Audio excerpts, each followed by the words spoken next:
ഇന്നൊരു വിളവെടുപ്പായാലോ? അതിനുള്ള സാധനങ്ങളൊക്കെ ആയിട്ട് ഞാനിതാ എത്തിട്ടോ. എവിടുന്ന് എടുക്കണംന്ന് അറിയാതെ ഒരു നടത്താണ് ആ കാണുന്നത്. എല്ലാം ഒരുവിധം പാകായിട്ടുണ്ട്.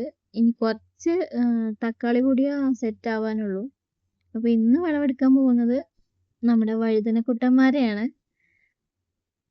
മുളകൊക്കെ നല്ല അത്യാവശ്യം മൂത്തിട്ടാണ് നിക്കുന്നത് കേട്ടോ. പിന്നെ നമ്മുടെ തണ്ണിമത്തനും അതൊന്നും ആയിട്ടില്ല. അതൊക്കെ ഒന്ന് വലുതായി വരുന്നേ ഉള്ളൂ.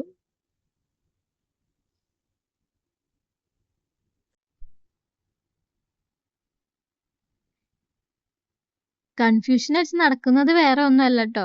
ഏത് തുടങ്ങണംന്ന് വിചാരിച്ചിട്ടിരിക്കയാണ്. അധികമൊന്നും ഇല്ല.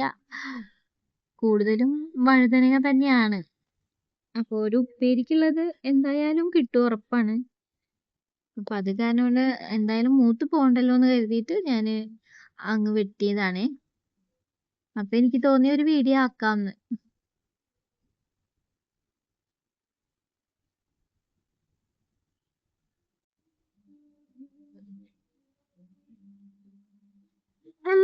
ഒരു വഴുതന എത്ര മുറിച്ചിട്ടും വരുന്നില്ല.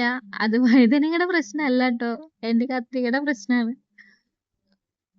നേരത്തെ നേരത്തെ വേറെ ഒരു കത്രികയും കിട്ടിയില്ല. കിട്ടിയ കത്രിക എടുത്തിട്ട് അങ്ങോട്ട് വെട്ടി. അങ്ങനെ കുറച്ച് പച്ചമുളകും നുള്ളി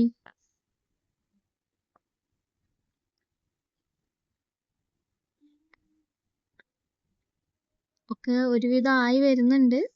ആയതൊക്കെ ഞാൻ ഇങ്ങോട്ട് നുള്ളി എടുത്തോട്ടോ. അടുക്കളയ്ക്ക് പച്ചമുളക് കഴിഞ്ഞിരിക്കുന്നു. അപ്പൊ ഞാൻ എന്തായാലും നമുക്ക് നാളേക്ക് ആവശ്യമാണ്. അപ്പൊ ഒന്ന് കേറണ്ടല്ലോ എന്ന് കരുതിയിട്ട് ഞാൻ ഒന്നിച്ചിട്ട് നുള്ളിയതാണ്. എന്റെ ഡ്രാഗൺ ഫ്രൂട്ട് ഇതാ ആയി വരുന്നുണ്ട്. ഒപ്പം അത് 2 മുട്ടികൾ വേറെ ഇട്ടിട്ടുണ്ട്. അതൊരു ഡബിൾ സന്തോഷായിരുന്നേ.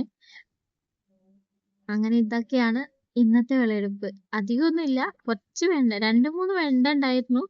പിന്നെ പച്ചമുളക്, വഴുതന, പിന്നെ നമ്മുടെ വേപ്പില, അത്ര തന്നെയുള്ളേ.